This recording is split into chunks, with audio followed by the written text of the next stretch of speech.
আসসালামু আলাইকুম সুপ্রিয় চাকরি প্রত্যাশী প্রিয় ভাই বোন আমার, আপনারা কিভাবে 8 থেকে 9 ঘন্টা পড়াশোনা করবেন। আপনারা দিনের যে কোনো একটা সময় ভাগ করে দেবেন, বিশেষ করে ফজরের পরে সময়টা অনেক বেস্ট হয়। আপনি এই সময়ের মধ্যে যদি 5টায় পড়তে বসেন, ম্যাক্সিমাম আপনি 8টা পর্যন্ত পড়াশোনা করতে পারবেন। তার মানে আপনি 3 ঘন্টা পড়াশোনা করতে পারবেন।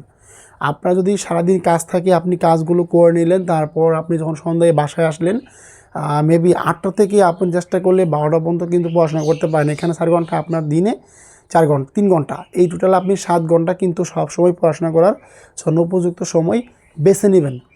আর যারা একদমই সময় বের করতে পারছেন না, আমার এই কথাগুলো একটু মনোযোগ দিয়ে শুনুন। আপনাদের পূর্ণাঙ্গ যে কোনো চাকরি পরীক্ষা প্রিপারেশন নিতে পারবেন। বিশেষ করে আপনারা বাংলার জন্য 1-1.5 ঘন্টা, ইংরেজির জন্য 2 ঘন্টা এবং গণিতের জন্য 2 ঘন্টা রাখবেন। আর বাকি অন্যান্য বিষয়ের জন্য 1 ঘন্টা করে ধারাবাহিকভাবে 7 থেকে 8টা মাস পড়তে থাকেন। ইনশাল্লাহ আপনাদের যে কোনো চাকরি পরীক্ষা আপনার অনায়াসে টিকতে পারবেন। কারণ চাকরি পরীক্ষা টিকতে হলে আপনার প্রতিযোগিতার সীমা নেই, আপনার অবশ্যই লড়াই করতে হবে। যদি আপনি চাকরি করার ইচ্ছা থাকে তাহলে প্রিয় ভাই বোন এভাবে পড়াশোনা করুন।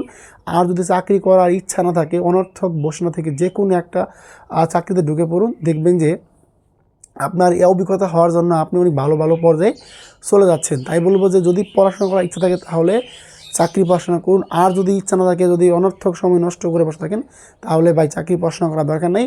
চাকরি পড়াশোনা করতে হলে আপনার একঘেয়েমি দূর করতে হবে, আলস্য দূর করতে হবে এবং কঠোর পরিশ্রম করতে হবে।